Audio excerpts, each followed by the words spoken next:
Well, in class we're learning about photosynthesis and the 3 things a plant needs in order to survive. So we done a little class experiment to show them. We are learning photosynthesis and learning also how to make plants grow.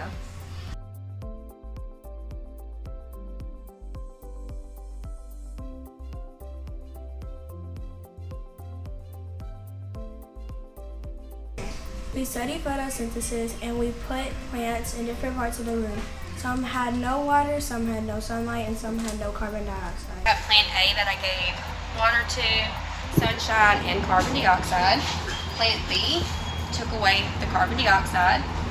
Plant C I took away the sunshine. It sits in a cabinet where nobody can see it. I tell the students it sits in ISS. And plant D I took away everything. It doesn't get water. No, not everything, just water. I took away water, and that's what it looks like. Just so the students can see that a plant needs all 3 things in order for it to survive.